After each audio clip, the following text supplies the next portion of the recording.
ver, né, gente? Então eu queria assim, que de repente a dona Soraya Nós pudesse convidamos, sabe? Mas essa ele não pôde reforçando o convite, comparecer. tudo que é importante, né? Vamos chamar de novo.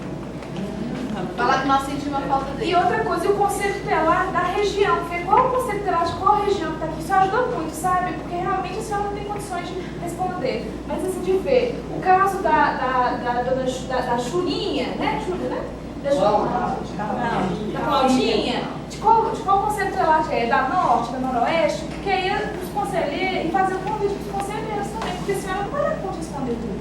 É verdade? Nem de ajudar. Então, uma sugestão. Então, eu já acho que já caminhamos bastante, mesmo vamos encerrar agora. Tem um lanche, que vocês vão ter um lanche. Hoje, normalmente a gente volta depois do lanche. Hoje nós não vamos, porque nós gastamos muito tempo conversando, a vez tem que sair, né? Então, nós vamos lanchar e durante o lanche vocês podem trocar ideias também, né? Para trazer para o próximo encontro, tá bom?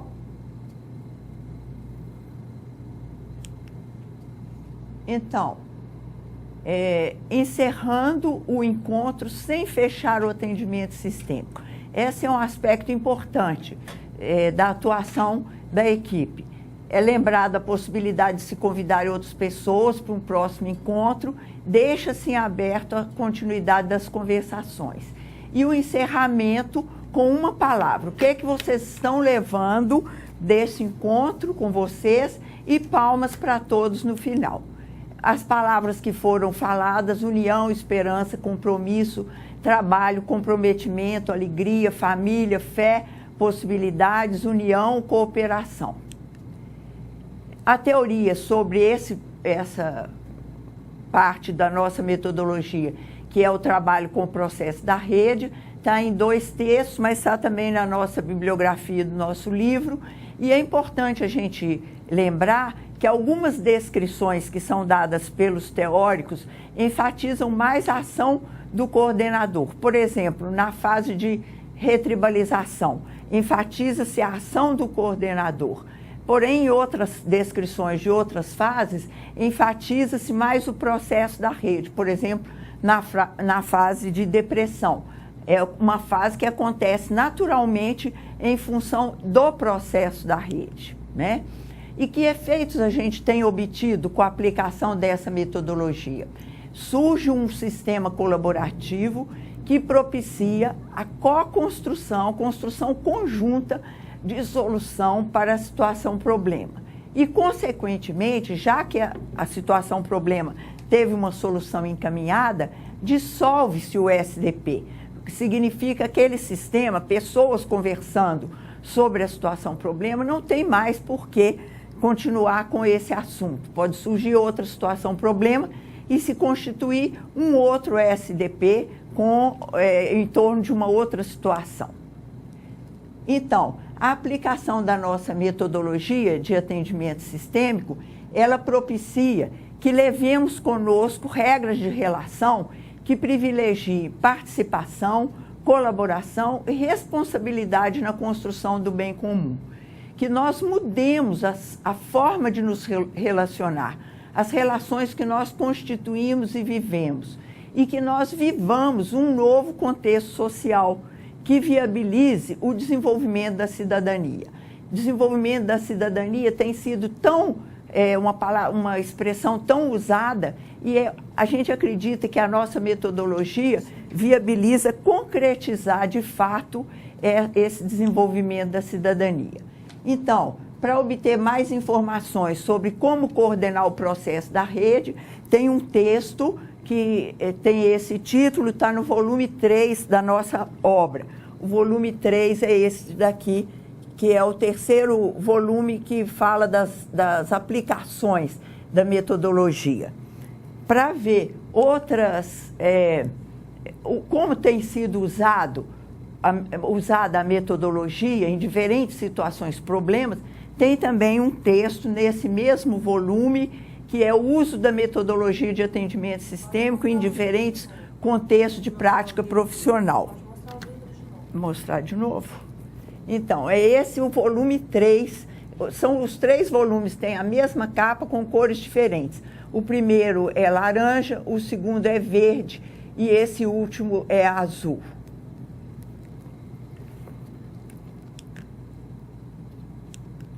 Não está passando, não. Eu ia falar aqui de várias situações, problemas que já foram abordados, mas nós estamos já no finalzinho, então eu deixo a critério de vocês procurar ver o texto que relata essas situações. Então, essa metodologia está apresentada nessa obra e vocês podem ver mais sobre a obra e sobre a metodologia nesse site que está aí, www.redessociaissistemicas.com.br. Então, para finalizar, eu quero enfatizar uma coisa. A metodologia de atendimento sistêmico é uma metodologia para uma prática sistêmica novo paradigmática. Quando a gente desenvolve uma prática, a gente se fundamenta em teoria, né? As pessoas perguntam, qual a teoria que está fundamentando? Você está trabalhando com qual teoria? Quando nós fomos fundamentar a nossa prática, nós não encontramos uma teoria sistemática que fosse novo paradigmático, uma teoria geral ou uma teoria sobre sistema social. Nós trabalhamos com o sistema social e não tinha uma teoria sobre sistemas sociais que fosse novo paradigmática. De primeira ordem, teorias tradicionais sobre grupos, sobre sistemas sociais, existem muitas, mas não que sejam sistêmicas novo paradigmáticas. Então, nós usamos alguns conceitos esparsos, que eu já falei da outra vez.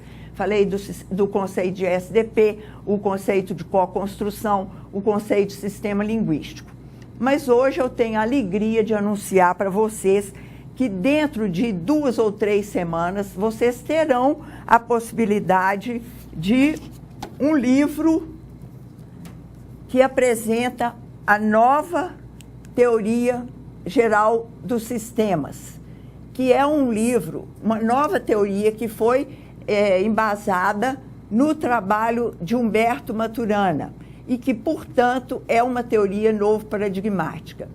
A minha alegria é imensa porque o autor desse livro é meu filho, Matheus Esteves Vasconcelos. Faz mais de 12 anos que ele está pesquisando, estudando a obra de Maturana.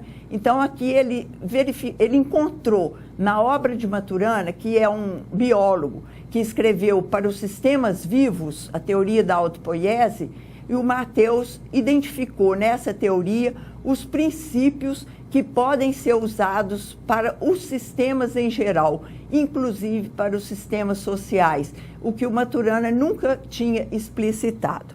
Então, ele deu a essa nova teoria, o nome de teoria, a nova teoria geral dos sistemas. Nova porque já existia desde a década de 40 uma teoria geral dos sistemas, que era a teoria do von Bertalanffy, um austríaco. Mas era uma teoria de primeira ordem, sistêmica de primeira ordem. Essa daqui é uma teoria sistêmica de segunda ordem. Então, para saber mais sobre o que é isso de falar sistêmica de primeira ordem ou sistêmica de segunda ordem, eu aconselho vocês a verem o meu livro Pensamento Sistêmico, o Novo Paradigma da Ciência, que está na 10ª edição, onde vocês vão poder ter uma ideia clara do que é que a gente concebe pensamento, como que a gente concebe pensamento sistêmico, por que a gente considera que ele é o novo paradigma da ciência e por que a gente chama pensamento sistêmico novo paradigmático. Porque o novo paradigma da ciência é um pensamento sistêmico de segunda ordem. Muito obrigada. Hã? Eu tenho aqui, professora Maria José, 2 perguntas. Queria agradecer o polo de João Molevade. Quais os profissionais que compõem o atendimento sistêmico? Em qual espaço acontece o atendimento? Esse é do polo de João Molevade. Sim, então, os profissionais que compõem a equipe, o único requisito que a gente tem para que a pessoa possa fazer parte de uma equipe é que ela tenha assumido o pensamento sistêmico novo paradigmático, que seja um profissional sistêmico novo paradigmático, independente da graduação que ele tenha cursado. Hoje nós temos essa possibilidade de ver pessoas de diferentes áreas pensando sistemicamente, né? Eu gostaria de completar um pouquinho, professora. dentro do SUAS, né, dentro da política de assistência social, esse sistema que ela apresentou hoje é dos métodos do trabalho em rede. Hoje já está posto na política de assistência social quem trabalha na proteção social especial, que foi um exemplo que ela colocou, são os profissionais do CREAS. O coordenador do CREAS que tem a função de movimentar e trabalhar com essa rede. Quando a gente leva um caso para ser discutido em rede, eu achei muito bom, fui prestando atenção no exemplo que ela trouxe e vi que faltaram alguns atores que a gente não pode esquecer, que é a educação, a saúde, lá faltou o conselho tutelar. Se a gente está trabalhando criança e adolescente, os conselheiros tutelares são parte integrante dessa conversa, o Conselho Municipal da Assistência, o Conselho da Criança e do Adolescente. Outra coisa que eu queria mostrar, né, ou tá pondo para vocês, que eu também percebi no exemplo que ela trouxe hoje, foi a questão do acompanhamento familiar, que a assistência social coloca isso à frente da oferta do serviço. O acompanhamento familiar é o quê? A gente conhecer de fato a fragilidade que aquelas famílias estão vivenciando, quais as questões de vulnerabilidade e risco que aquela família vivencia e que levou àquela violação de direito, ou até mesmo o acolhimento institucional, né? O rompimento do vínculo daquela criança, daquele adolescente e da sua família. E o trabalho integrado entre benefícios e os serviços da assistência social. E os encaminhamentos. Ali tudo, toda aquela abordagem que foi feita no sistema, né? Com essa metodologia, mostrou com muita clareza a falta dos encaminhamentos. Tinha questões de saúde que a família precisava para fortalecer e o poder público não estava ofertando, que era questão de saúde. A ausência do alimento que levava a criança ao trabalho infantil. Será que essa família já está inserida no programa Bolsa Família? Essa família tem que estar inserida nos serviços de convivência e fortalecimento de vínculo para que essa família fortaleça, para que essa família tenha autonomia e que essa criança retorne para a sua instituição familiar, que é a primeira responsável pelos seus membros. Ali também, né, quando foi colocado, tem 11 meses que a criança e o adolescente está no acolhimento institucional. A gente não tem esse tempo, a gente não deve ter esse tempo moroso para estar trabalhando com todo o contexto familiar vivenciado. A partir do momento que uma criança e um adolescente foi acolhido, imediatamente a gente já tem que começar a fazer o trabalho de acompanhamento familiar, inserir essa família dentro do contexto de políticas sociais para fortalecer essa família, dentro de benefícios do programa Bolsa Família, ou se tiver um indivíduo na família que que é portadora de deficiência, ou um idoso acima de 65 anos, devemos inserir essa família, essa pessoa no programa BPC. Então eu acho que tudo isso que nós ouvimos hoje, que nós vivenciamos, nós vamos levar para um momento de reflexão, porque a gente serviu para mostrar a ausência, em muitas situações, do poder público para fortalecer essa família. No trabalho em renda, na qualificação. Teve uma mãe que falou que eu não tenho qualificação suficiente para conseguir um emprego. Então, nós temos aí já, que faz parte da nossos encaminhamentos, o Pronatec. Então, a gente tem que servir desse vídeo, dessa apresentação, dessa aula, para a gente puxar para a nossa realidade e ver se estamos fazendo tudo de acordo para realmente conseguir a superação dessa família, ou tem alguns passos que nós estamos deixando de dar, no qual continua essa criança no acolhimento institucional e essa separação separação, esse rompimento de vínculo, onde a criança e o adolescente está sofrendo a ausência da família e a família, por outro lado, sofrendo também a ausência da sua criança e do seu adolescente. Muito obrigada. Qualquer coisa, nós estamos às ordens. O e-mail da CEDES para responder outras perguntas que se fizerem necessárias, nós respondemos no decorrer da semana. Muito obrigada, um resto de dia com muitas discussões, que eu acho que esses vídeos, esse filme, esse passo a passo da metodologia do sistema sistêmico, trouxe várias reflexões para serem discutidas agora no grupo, na parte da tarde. Muito obrigada. Obrigada, Tereza.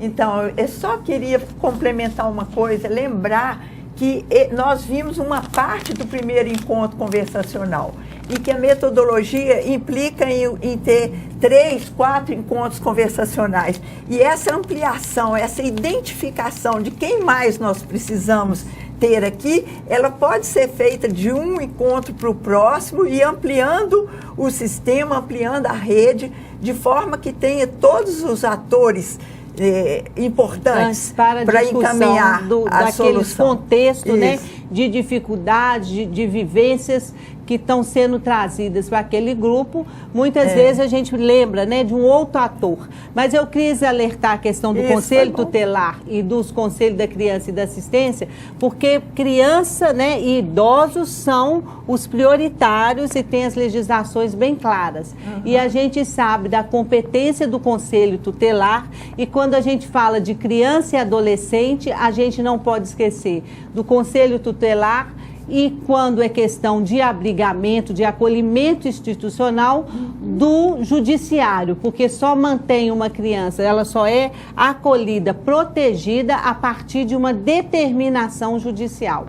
Então, são atores que, desde o primeiro momento, eles têm que fazerem parte dessa discussão, dessa conversação. Tem mais alguma coisa para falar, professora? Muito obrigada, viu, professora? Eu também agradeço a atenção de todos. Espero que a tarde seja muito rica aí para vocês, com muitas conversas, muitas reflexões. Obrigada. Muito obrigada. A CEDES agradece a sua presteza de estar atendendo o nosso convite com mais essa aula que foi dada hoje, né? Esse ano nós tivemos 2 momentos com você que foram muito ricos. Muito obrigada, professora. Eu também agradeço. Boa tarde para todos.